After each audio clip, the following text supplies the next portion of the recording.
Hello everyone, I'm McMonroe and welcome to a Zone Control 4 tutorial video. In this video I will be explaining how to play Zone Control for all of you newer players who have not yet become experienced in the game. So the first thing that we will be talking about are the control groups. So if you look down here in the bottom left hand corner, kind of in the middle of your screen, right above your selection bar, you're going to see 4 hotkeys. These hotkeys are automatically assigned whenever you join a game of Zone Control and are automatically updated as you build new units. As you can see, if I press 1, I automatically select every single army unit that I have. And if I keep pressing it, I'm going to continually select more and more of my army as it's produced. So when you have your army selected, there's 2 main, commands that you want to give it. The first command obviously being a simple move command, so you just press your army hotkey and then you right click anywhere on the map and your units will move right there.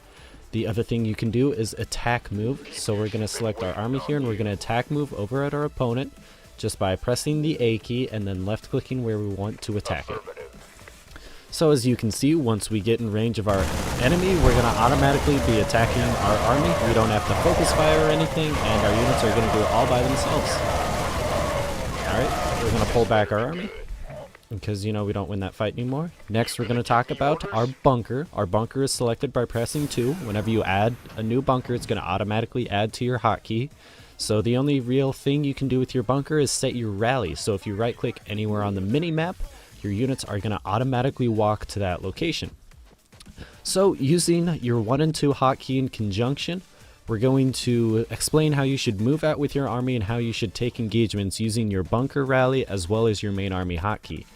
So you want to go over to your minimap here, and if you left click anywhere on your minimap, it's going to automatically put your camera to where that is.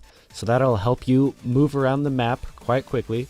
So instead of just putting my mouse over to the right hand side here and slowly going over to like the different spots on the map, I can just click here and I'm automatically there. I can click here and I'm back. So what we're going to do, so we're going to use our rally point. We're going to set that to where our opponent's base is, and we're going to select our army and we're going to attack move. What setting this rally is going to do is it's going to automatically reinforce our armies, so as soon as our army starts dying, new units are going to be coming in to join the fight. You want to set your rally whenever you take an engagement, so new units will come and join the fight, and you have a potential of, continuing to win the fight. So as you can see here, I'm fighting the AI. The AI is not going to micro against me or anything. But, as soon as my units rally in from the bunker, they're going to join the fight, as you can see. And whenever you take an engagement, always make sure that your rally point is set to where you want to fight. Now, if you press 3 on your keyboard, you're going to have your SCV selected. The most important thing on your SCV is your nuke. Your nuke you can use defensively and offensively, but you need to be careful with how you use it because it kills anything in the vicinity, whether it's your army or it's your opponent's army. However, if you kill your opponent's army, you're going to get minerals for it equal to what you would get if you killed it with a marine. However, when you're attacking structures, at the very epicenter of the nuke, which is where the red dot is, where your mouse would be, at the very center of it, it's going to do 7,500 points of damage, and slowly as you get outside of the epicenter, it's going to do slightly less. So if we go over here and we nuke our opponent's bunker, it's going to kill all of his marines around it, as well as the SCV, and do 7,500 points of damage to the bunker. Now, our SCV can do some other things. It repairs all of our bunkers, our supply depots, our tanks, anything that it can build, it can repair. It can build a tank, it can drop down another SCV, it can build a bunker, it can build supply depots, it can build sensor towers, shield towers, and it can drop a sentry turret. Some sentry turrets you can use defensively if you're in a lot of trouble and you need to somehow defend. You can build a shield tower, which is a defensive structure that will help your units inside of it. It will increase their armor so they don't die as easily. Sensor tower will help you see on the map. And supply depots will increase your supply, and bunkers will increase your production. The next hotkey we're going to talk about is 4. If you press 4, it's going to open your upgrades menu. Now your upgrades menu will permanently affect every unit that you get built afterwards.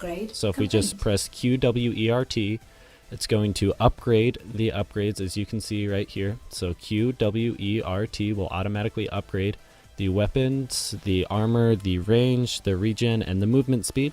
So if we look at all of my units now, they all have upgrades in that. If If we press A, S, and D, it's going to upgrade our building armor, our building regeneration, as well as our bunker capacity. So now we can load 5 Marines inside of our bunker, normally than just 4. As you can see, you can see the upgrades down here in your bunker as well. So next we're going to talk about how the map works.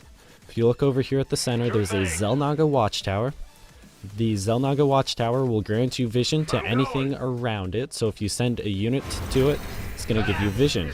As you can see with this vision, we can see some mineral crystals out here on the map. These blue ones will give you 50 minerals, and these gold ones will give you 100 minerals, and then there's some purple ones that'll give you 250 minerals. So always make sure you pick those up because they are free money.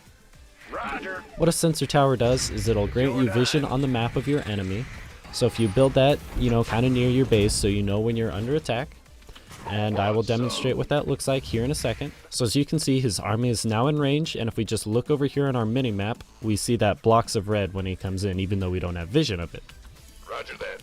So finally, we're going to talk about the different bunker locations. Depending on where you build your bunker will depend on what unit comes out of the bunker. If you build on these outermost squares, anywhere here in the blue, you're going to get Marines, which is what you get when you spawn. If you build anywhere here in the brown, you're going to get Reapers. Anywhere here in this grayish color, you're going to get Marauders. And at the very, very center, you're going to get Ghosts. A very simple unit counter to remember is that the very center bunker will counter this bunker will counter this bunker, and this bunker will counter this bunker. So in other words, Ghosts will counter Marauders, Marauders will counter Reapers, and Reapers will counter Marines. Been waiting on you. Finally, we're going to talk about mercenary bunkers. Mercenary bunkers are, in my opinion, not a very good use of your money, especially early on, because it's going to make your units slightly better, but it's not as good as having more production and more supply. When you build a bunker, you get 5 more supply. Normally, you're only at 50 supply. After you build a bunker, you'll be at 55 supply, and you'll have double the production. If you build a mercenary bunker, you're not going to get any extra supply or any extra production. You're just going to have slightly better units, which is why I think, in my opinion, building more bunkers, just regular bunkers rather than mercenary bunkers, is always better. Finally, as far as upgrades go, as a good general rule, for newer players, you want to keep your upgrades fairly even, because for the most part, there's no upgrade with a clear advantage. Although in later videos, I will talk about upgrades that are more beneficial to certain units than others. But for now, for you newer players, just focus on keeping everything fairly even. And finally, we're going to talk about these last few upgrades here. The Research Plasma Capacitor, as you can read, it increases sentry turrets from 60 seconds to 120 seconds, which is a good upgrade for late in the game. You don't want to get it very early. And then you can have the Arcellite Cannon, which is for your siege tanks, and it will allow you to attack when you're not in siege mode.